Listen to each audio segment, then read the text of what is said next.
हर हर महादेव। चले कथा का श्रवण करते हैं। प्राचीन काल में काम्पिल्य नगर में यज्ञदत्त नामक एक परम तपस्वी एवं सदाचारी ब्राह्मण रहते थे। वे संपूर्ण वेदांगों के ज्ञाता और सर्वदा श्रोतस्मार्त कर्मों में प्रवृत्त रहते थे। उनके गुणनिधि नाम एक पुत्र हुआ, जो यज्ञोपवीत होने के अनंतर समस्त विद्याओं को पढ़कर पूर्ण विद्वान हो गया।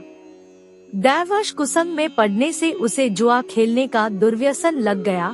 निवी वह अपने पिता से छिपाकर घर के आभूषण आदि चुरा ले जाता और जुए में हार जाता। जब यज्ञदत्त को उसके दुर्व्यसन का पता लगा तो उन्होंने उसे अपने घर से निकाल दिया। घर से निकलकर गुणनिधि भोजन की खोज में संध्या समय एक शिवालय में पहुंचा। उस दिन शिवरात्रि थी। वह वहां द्वार पर बैठकर शिव कीर्तन सुनने लगा। रात को जब सब लोग सो गए तो शिव भोग चुराने के लिए मंदिर में घुसा। उस समय दीपक की ज्योति क्षीण हो गई थी, इसलिए उसने अपना कपड़ा फाड़कर बत्ती जलाई और भोग चुराकर भागने लगा। इतने में उसके पैर के लग जाने से एक आदमी जाग पड़ा। गुणनिधि भागा ही जा रहा था कि वह पकड़ा गया और उसे प्राण दंड मिला। अपने कुकर्मों के कारण वह यमदूतों द्वारा बांधा गया। इतने में ही भगवान शिव के पार्षद वहां आ पहुँचे। उन्होंने बंधन से उसे छुड़ा लिया और कैलाशपुरी में ले आए। आशुतोष भगवान शिव उसके अज्ञान में ही हो गए व्रतोपवास, रात्रि जागरण, पूजा दर्शन तथा प्रकाश के निमित्त जलाई गई वस्त्रवर्तिका को आर्तिक्य मानकर उस पर पूर्ण प्रसन्न हो गए और अपना शिवपद उसे प्रदान कर दिया। कालांतर में वह गुणनिधि भगवान की कृपा से कलिंगराज अरिदम का पुत्र हुआ और उसका नाम था दम। वह इस जन्म में भी निरंतर भगवान उमापति की सेवा आराधना में लगा रहता था। बाद में वह कलिंग देश का अधिपति हुआ। राजा दम ने बड़ी प्रसन्नता से श्रद्धा पूर्वक शिव धर्मों का प्रचार किया। समस्त शिवालयों में दीपदान करने की आज्ञा उन्होंने लोगों को प्रदान की और ऐसा न करने पर दंड की भी व्यवस्था की। वे स्वयं भी इस नियम का नित्य पालन करते थे। आजीवन इस व्रत का पालन करते हुए उन्होंने बहुत सी धर्म संपत्ति संचित कर ली। फिर वे काल धर्म के अधीन हो गए। शैवी भक्ति के कारण वे अलकापुरी के अधिपति बने। पाद्मकल्प में पुलस्त्य के पुत्र विश्रवा के घर में उनका जन्म हुआ। विश्रवा के पुत्र होने से वैश्रवा कुबेर तथा इडविडा के गर्भ से उत्पन्न होने से एडविड कहलाए। इस उत्तम कुल में जन्म पाकर वे फिर शंभु की आराधना में लग गए और शिवलिंग का संस्थापन कर कठिन तपस्या करने लगे। तब करते करते हजारों वर्ष बीत गए और उनके शरीर में केवल अस्थिचर्मज मात्र शेष रह गया।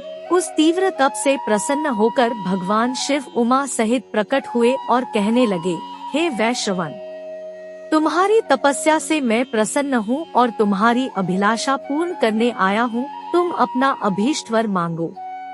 ऐसा मधुर वचन सुनते ही वैश्रवण ने आंखें खोली, परंतु शिव जी के तीव्र तेज के प्रकाश से उनकी आंखें फिर बंद हो गई और उन्होंने हाथ जोड़कर प्रार्थना की, प्रभु मुझे ऐसी शक्ति दीजिए जिससे मैं आपके चरणारविंदों का दर्शन कर सकूं। आपके दर्शन मात्र से मेरी अभीष्ट सिद्धि हो जाएगी।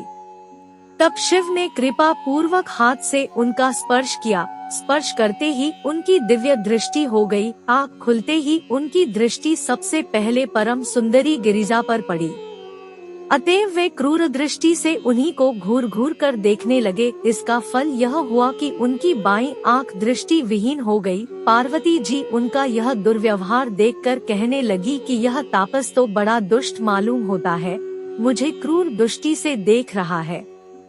शिव जी ने हंसकर कहा, देवी, यह तो तुम्हारा पुत्र है, तुम्हें किसी बुरी भावना से नहीं देख सकता। यह तुम्हारी तपस्या के फल पर आश्चर्य करके तुम्हारी ओर निहार रहा है।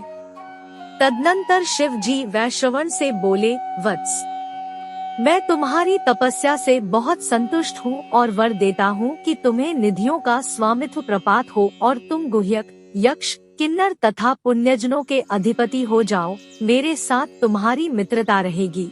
तुम्हारी प्रसन्नता की अभिवृद्धि के लिए मैं तुम्हारी अलकापुरी के समीप ही निवास करूंगा।